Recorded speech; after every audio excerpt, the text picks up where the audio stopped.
तो कहानी के शुरू में हम जेसिका को देखते हैं जो घबराई हुई अपने ही घर में छुपने की जगह ढूंढ रही थी। उसे असल में खतरा था इस वक्त अपने डैड से जो कि पागल हो चुके थे। आखिर उनकी भी नजर जेसिका के ऊपर पड़ ही जाती है और जेसिका को देखते ही वो एक भयानक स्पाइडर की तरह के मॉन्स्टर में बदल जाते हैं। इससे पहले कि वो जेसिका के ऊपर हमला करते जेसिका की आँख खुल जाती है और हमें मालूम होता है कि ये सब जो जेसिका देख रही थी वो सिर्फ उसका एक बुरा ख्वाब था। जेसिका एक कॉमिक बुक राइटर थी और हाल ही में उसने मैक्स नामी एक म्यूजिशियन से शादी की थी। मैक्स की 2 बेटियां थी जिन्हें जेसिका माँ वाला प्यार देना चाहती थी क्योंकि बचपन में उसकी भी मॉम की डेथ हो गई थी और वो जानती थी कि मॉम के बगैर जिंदगी गुजारना कितना मुश्किल है। हालांकि इन बच्चों की मॉम मरी नहीं थी, असल में वो पागल हो गई थी और एक मेंटल हॉस्पिटल में आजकल एडमिट थी। जेसिका के डैड जो उसके ख्वाब में आए थे वो भी पागल ही थे और इस टाइम हॉस्पिटल में ही एडमिट थे। उनके साथ ये सब कुछ जेसिका के बचपन में ही हो गया था और जेसिका आज भी उसे हॉस्पिटल में मिलने जाती थी। हालांकि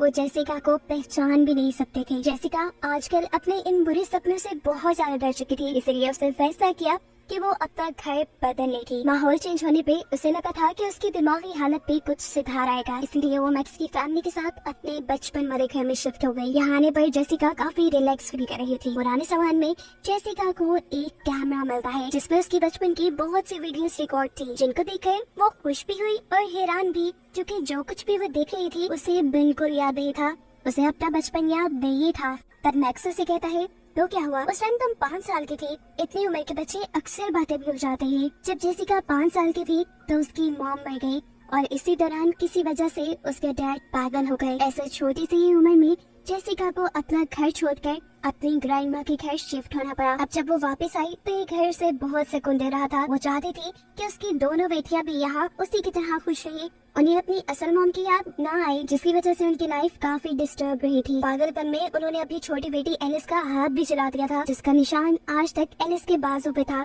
इसी टाइम एलिस जेसिका के पास आती है और इससे रिक्वेस्ट करती है क्या आप मेरे साथ हाइड एंड सीक खेलेंगी। जेसिका जो अपने काम में बहुत ज्यादा बिजी थी वो अपना सारा काम छोड़कर एलिस के साथ खेलने के लिए मान जाती है। हाइड एंड सीक में एलिस को छुपना था और जेसिका ने उसे ढूंढना था। छुपने के लिए एलिस चली जाती है बेसमेंट में। अब जेसिका एलिस को ढूंढ ही रही थी तभी उसे उसकी बॉस की कॉल आ गई। कॉल सुनने में वो इतना मगन हो गई उसे भूल ही गया कि वो एलिस को ढूंढ रही थी। जबकि दूसरी तरफ एलिस को बेसमेंट में मिला एक छोटा सा दरवाजा। ये अजीब था, एलिस के बाहर जाते ही वो खुद ब खुद खुल गया, जिसमें से एलिस को मिला एक छोटा सा टेडी। इस टेडी को उठाकर वो बेसमेंट से बाहर आ गई और उसके जाने के बाद हमने देखा कि वो दरवाजा खुद ब खुद बंद हो गया। यहाँ जेसिका को जैसे ही याद आया कि वो तो एलिस को ढूंढ रही थी, वो ढूंढते हुए एलिस के रूम में आई। लेकिन अब एलिस जेसिका के साथ खेलना नहीं चाह रही क्योंकि एलिस को मिल गया है अपना एक नया दोस्त, एक टेडी। इसका नाम था जॉन सी, जिसके बारे में एलिस जेसिका से कहती है कि ये नाम मुझे इस टेडी ने खुद बताया है।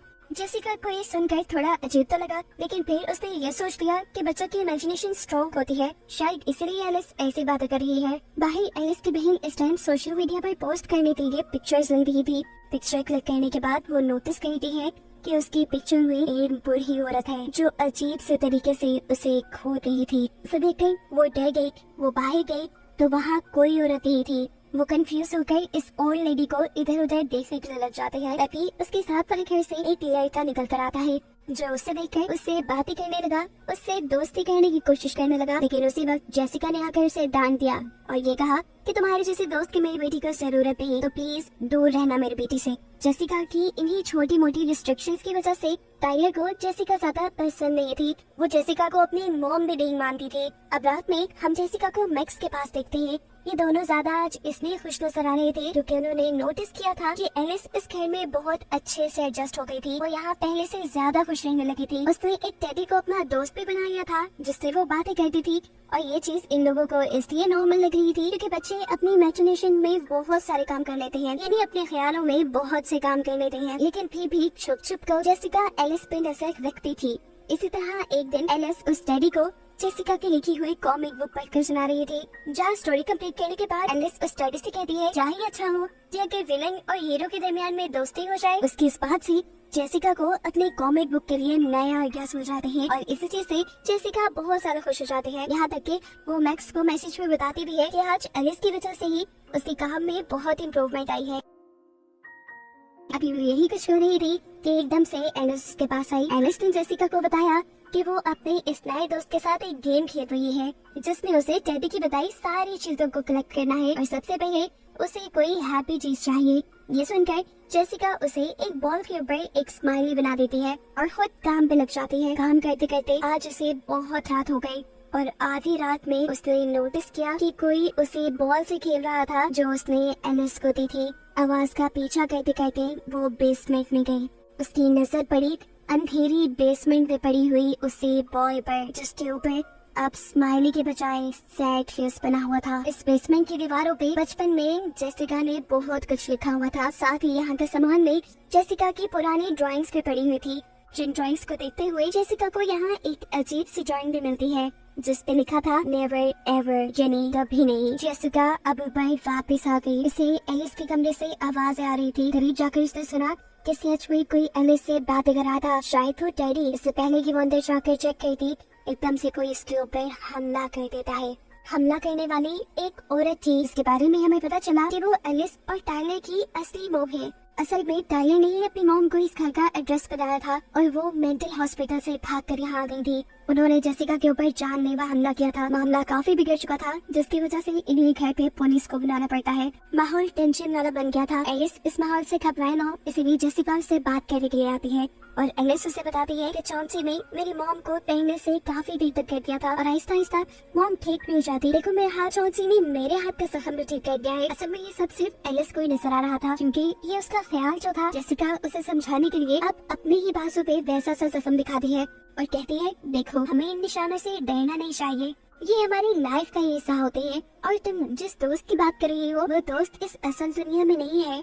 फौरन एलिस जवाब देती है, हाँ मैं जानती हूँ, वो मेरा इमेजिनरी यानी ख्याली दोस्त है और ऐसा ही दोस्त आपका भी था ना। ये सुनकर जेसिका को शौक लगा कि इतनी पुरानी बात इस बच्ची को कैसे पता थी। एलिस कहती है ये भी मुझे चौंसी ने ही बताया। जेसिका अब वहाँ से चली गई और एलिस सोने के लिए लेट गई और हमने देखा कि वो डैडी एलिस से लिपट कर सो गया। अगले दिन एलिस दोबारा जेसिका के पास कुछ चीजें लेने के लिए आती है। जो चीजें इकट्ठी करने का काम उसे चौंसी ने दिया था। थोड़ी देर बाद मैक्स को अपने कॉन्सर्ट के लिए दूसरे शहर जाना था। मैक्स चला जाता है और एलिस उसे गुड बाय कहने के लिए गेट तक आती है जहाँ उसे मिलती है उसकी नेबर, वही ओल्ड लेडी जो टाइलर को अपनी पिक्चर में भी दिखी थी। यानी ये कोई भूत या एंटिटी नहीं थी। ये ओल्ड लेडी जेसिका से कहती है क्या तुम्हें मैं याद हूँ? अरे कहाँ याद होंगी, तब तो तुम बहुत छोटी थी जब यहाँ रहा करती थी। जेसिका उनसे अपने बचपन की बातें करने लगती है और यहाँ बातों ही बातों में ये ओल्ड लेडी जेसिका को बताती है कि तुम्हारा बचपन में एक इमेजिनरी यानी ख्याली दोस्त था, बिल्कुल ऐसा ही जैसा एलिस का है। उनकी ये बात सुनकर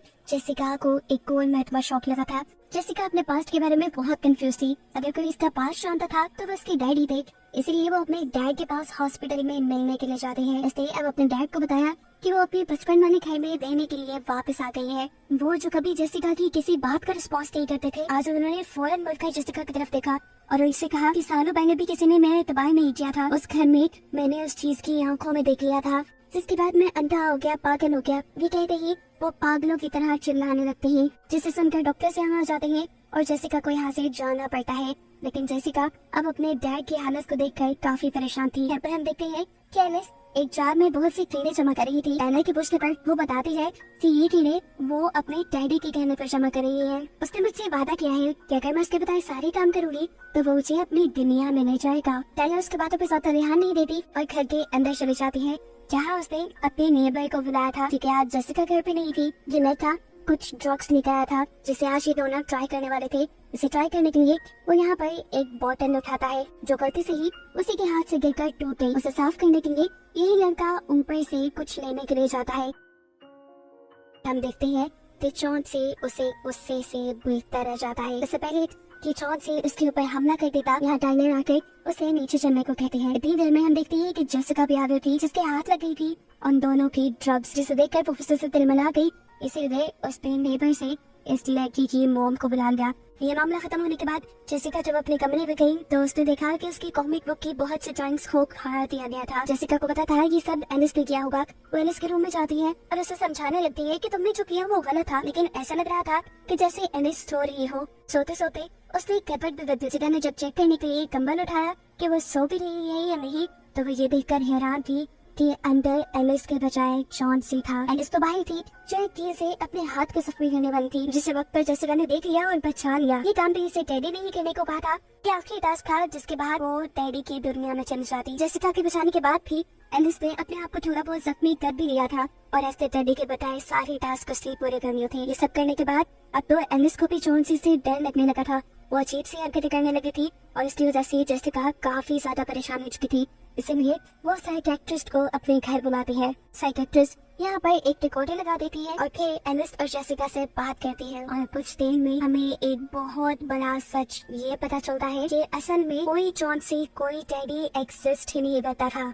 जो कुछ भी था वो सिर्फ एलिस की इमेजिनेशन थी और एलिस के साथ साथ जेसिका की भी। यानी यहाँ पर कोई खिलौना भी नहीं था, वो खिलौना भी एलिस और जेसिका दोनों की ही इमेजिनेशन में था। साफ मतलब था कि एलिस के साथ साथ जेसिका को भी कोई मेंटल डिसऑर्डर है, यानी कोई दिमागी बीमारी है। जेसिका को तो इस हकीकत पे यकीन ही नहीं मिलता था। वो टाइलर को भी वीडियो दिखाकर पूछती है, लेकिन जो उन्हें पता चला वो सब सच था। खैर अब साइकियाट्रिस्ट जेसिका को बताती है कि एलिस ने अपने पूरे सेशन में नेवर एवर का वर्ड यूज किया है। ये वर्ड मेरे एक पुराने पेशेंट ने भी अपने सेशन में यूज किया था। उसे भी ऐसे ही इमेजिनरी यानी ख्याली चीजें नजर आया करती थी और फिर एक दिन वो गायब हो गया और समझाने से पहले ये बताया था कि वो टेडी उनका ख्याली दोस्त उसे अपनी दुनिया में ले जाएगा। फिर आने की बात ये थी कि वो बच्चा आज तक किसी को नहीं मिला।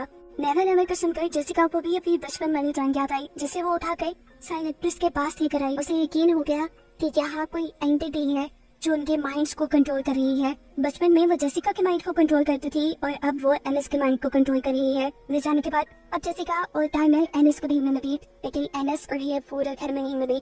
वो बेसमेंट पे चली गई थी जहाँ वो जॉन सी डिजाइनर पे एक दीवार पे पेंट करते हुए दरवाजा बना रही थी। ये काम उसे टेडी ने करने को ही बोला था, क्योंकि ये करने के बाद उसकी दुनिया का दरवाजा खुल जाता। इससे पहले कि जेसिका और टाइलर वहाँ पहुँचते एलिस उसके अंदर चले जाते हैं और गायब भी जाता है। इन दोनों को वो घर पे कहीं नहीं मिलती और इन्हें पुलिस को इन्फॉर्म करना पड़ता है। पुलिस को भी एलिस कहीं नहीं मिली और टाइलर इस सब का जिम्मेदार जेसिका को ठहरा रही थी कि वो एक अच्छी मॉम साबित नहीं हुई। इन सबको परेशान देखकर उनके साथ वाले घर से ओल्ड लेडी बाहर निकलती है और इन दोनों को लेकर अपने घर आती है। ऐसा लग रहा था कि उनको शायद कुछ सच पता है। वो इन्हें बताना शुरू करती है कि जब जेसिका छोटी थी वो भी एलिस जैसे ही इबादत किया करती थी कि उसके पास भी एक ख्याली दोस्त है और वही दोस्त उसे अपनी दुनिया में ले जाएगा। जेसिका की बातें सुनने के बाद इस ओल्ड लेडी ने अपनी जिंदगी की कई साल इस चीज पे रिसर्च करने के लिए लगा दिए कि आखिर बच्चे की इमेजिनेशन में होता कौन है। और फिर उसे पता चला कुछ ऐसी क्रिएचर, कुछ ऐसी एंटिटीज के बारे में जो कि बच्चों की इमेजिनेशन पे फीड करती थी, जिन्हें बच्चों के ख्याल उनकी ताकत थी। ये असल में भटकती हुई सोल्स होती हैं जो बच्चों को ख्यालों की शक्ल में अपना दोस्त बनाकर उन्हें फांसती हैं और फिर अपना मकसद पूरा करती हैं। इन सोल्स में से सभी सोल्स बुरी नहीं होती। कुछ सोल्स वक्त के साथ बच्चों को छोड़ देती हैं और कुछ तो अपनी दुनिया में भी निकल नहीं जाती। लेकिन अगर कोई बच्चा इनके जाल से बचकर निकल जाए तो इन्हें गुस्सा आ जाता है और ये बहुत बुरी बन जाती है। और ऐसा ही हुआ था जेसिका के साथ भी। जेसिका को जिस सोल ने अपने अंदर करके रखा था, आखिर में उस सोल से उसके डैड ने जेसिका को बचा लिया और अब उस सोल की भूख बहुत ज्यादा बढ़ चुकी थी। इसी वजह से उसने एलिस को अपने पास फंसाया। सिर्फ यही नहीं, वो तो सालों से जेसिका के इंतजार में भी था, इसीलिए अब तक वो जेसिका की इमेजिनेशन में उसे नजर आ रहा था। जेसिका उसकी सारी बातें सुनकर अपने घर जाती है और अपनी बेसमेंट की दीवारों पे मिटी हुई चीजों को दोबारा कलर करना शुरू करती है और उसे यहाँ पे वो सारी चीजें दिखती हैं जो बचपन में टेडी ने उससे करने को दी थी। ये उसकी दुनिया में जाने से पहले की शर्तें थी। यही शर्तें तो एलिस भी पूरी करके वहाँ गई थी। जेसिका को हर हाल में अपनी बेटी एलिस को बचाना था और इसके लिए जरूरी था कि वो भी उन सोल्स की दुनिया में समझ जाए। इसीलिए वो दीवार पे लिखी हुई सारी बातों को पूरा करती है ताकि उनकी दुनिया का दरवाजा खुल जाए। बाकी सारी चीजें तो जेसिका ले आई थी, आखिर में उसे खुद को चोट पहुंचानी थी जो वो ठीक से कर नहीं पा रही थी। यहाँ टाइलर उसे बहुत बुरा भला कहते हैं, जिससे जेसिका का दिल टूट जाता है और आखिरी टास्क भी पूरा हो जाता है। अब की रिचुअल पूरा होते ही दीवार में एक छोटा सा दरवाजा चमकने लगा और वहाँ जलजला आ गया। वो दरवाजा खुल गया और वहाँ एक ख्याली दुनिया बन गई, वही दुनिया जिसमें वो सोल्स रहती हैं। दुनिया के साथ मिला हुआ इस दूसरी दुनिया का दरवाजा बंद हो जाए, इसलिए टाइलर ने दरवाजे में कैंची रख दी। यहाँ आकर टाइलर और जेसिका एलिस को ढूंढने में लग जाती है।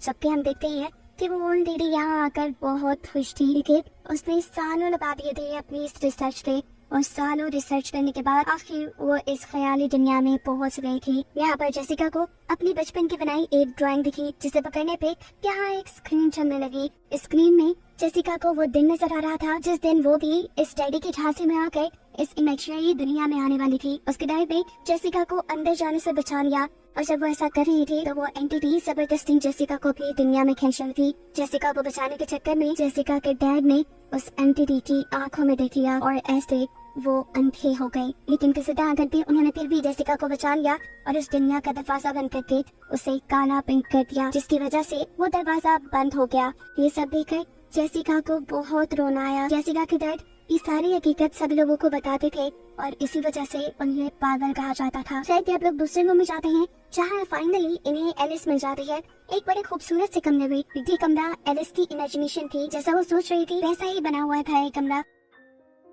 यहाँ तक कि उसकी मॉम भी थी यहाँ पे। जेसिका के बाद समझ गई कि इस दुनिया में इमेजिनेशन बहुत ज्यादा स्ट्रॉन्ग है, वो जो कुछ सोचेंगे वही चीजें यहाँ बन जाएंगी। इसीलिए वो यहाँ एक दरवाजा बनाती है और ये दरवाजा बनाने में एलिस भी उसका साथ देती है, क्योंकि एलिस भी यहाँ से अपने घर वापस जाना चाहती थी। लेकिन इससे पहले कि वो यहाँ से भाग जाती, उनको यहाँ से जाता देख लेता है वो डैडी। इससे पहले जो उनके ऊपर हमला करता है उन्हें रोकने के लिए जेसिका उस दरवाजे से एलिस और टाइलर को भेज देती है और खुद यही फंस जाती है। उनका बनाया ये दरवाजा अब जेसिका ने बंद कर दिया था ताकि एलिस और टाइलर को कोई खतरा न हो, और खुद वो जिस दरवाजे से इस दुनिया में आई थी उसी दरवाजे से बाहर जाने लगी। तो कैंची टाइलर ने इस दरवाजे में लगाई थी। ये कैंची उठाकर जेसिका ने अपने पीछे पड़ी हुई एंटिटी की आंख में मार दी ताकि वो और उसका पीछा न करे, और जल्दी से फिर अपनी दुनिया में आकर अपनी दुनिया का दरवाजा बंद कर दिया। उसके बाद वो ओल्ड लेडी भी इनकी असली दुनिया में वापस आ गई और फाइनली ये सब लोग बच गए। अब चूंकि सभी लोगों को जेसिका के डैड के बारे में पता चल गया था, इसलिए सभी लोग जेसिका के डैड से मिलने के लिए जाते हैं। अब उसके डैड पहले से काफी बेहतर हो रहे थे और ये देखकर जेसिका को थोड़ा अजीब लगा और एकदम से उसे एहसास हुआ कि ये सब उसकी इमेजिनेशन है, यानी वो उस दुनिया से बाहर अभी तक निकली ही नहीं। असल में सोल को बचपन से जेसिका पर ही गुस्सा था क्योंकि वो उससे बचकर भाग गई थी और वो सोल ये सारा गुस्सा अपना जेसिका पे ही उतारने वाली थी। इसीलिए उसने एलिस और टाइलर को तो अपनी दुनिया से जाने दिया, लेकिन जेसिका को वहीं फंसा लिया। अब वो एंटिटी जेसिका को धमकी देती है कि अगर तुम अपने वीडियो को जिंदा देखना चाहती हो तो तुम्हें यहीं रहना होगा। जेसिका बस रो ही दी थी, लेकिन इससे पहले टाइलर और एलिस भी यहाँ गए, जो यहाँ सिर्फ जेसिका को बचाने ही आए थे। इससे पहले कि वो जेसिका को लेकर यहाँ से भाग जाते, जॉन से अपने असली मॉन्स्टर वाले रूप में आ जाता है। लेकिन इस मरतबा ये तीनों ही उसके हाथ लगने से बच जाते हैं और वक्त रहते ही अपनी दुनिया में आ जाते हैं। अपनी दुनिया में आने के बाद इन्हें जल्दी से दरवाजा बंद करके इसे काला पेंट करना था ताकि ये दरवाजा हमेशा हमेशा के लिए बंद हो जाए। लेकिन काला पेंट उनके पास था नहीं, ये काम वो लोग कर नहीं पाते। दरवाजे के दूसरी तरफ से ही वो एंटिटी अभी भी जेसिका को कंट्रोल करने की कोशिश कर रही थी। वो उसे हिप्नोटाइज कर रही थी और इन चीजों को खत्म करने के लिए यहाँ टाइलर करीब पड़े हुए तेल को उस जगह पे टिका कर आग लगा देते हैं। ये तीनों जल्दी से बचकर इस घर से बाहर निकल जाते हैं। जेसिका के सामने उसका एक घर जलने लग जाता है। वो अपने घर को बचाने के लिए किसी फायर फाइटर को नहीं बुलाती, क्योंकि वो चाहती थी कि इस घर के साथ साथ वो इमेजिनरी दुनिया भी खत्म हो जाए और वो एंटिटी भी मर जाए। इनका घर अब जल गया था, रहने के लिए इनके पास कोई जगह नहीं थी, इसलिए रात में जेसिका एलिस और टाइलर को लेकर एक होटल में आ जाती है। इन्हें यही रात गुजारनी थी। ये लोग बहुत बड़ी मुसीबत से बचे थे, इसलिए ये काफी रिलैक्स थे। रात भी इनकी आराम से गुजरती है, जिसके बाद सुबह होने पर जेसिका एलिस और टाइलर को लेकर अपने पुराने वाले घर में जाने का फैसला करती है। इससे पहले कि ये लोग होटल से निकल पाते, जेसिका को दोबारा वो डैडी यानी जॉन सी दिखता है एक और बच्चे के हाथ में, जिसका मतलब था कि वो एंटिटी वो जॉन सी अभी खत्म नहीं हुआ था। वो जिंदा था अभी भी बच्चों की इमेजिनेशन में और अभी भी बच्चों को से खतरा था। और यही बताते हुए ये कहानी यहाँ खत्म हो जाती है।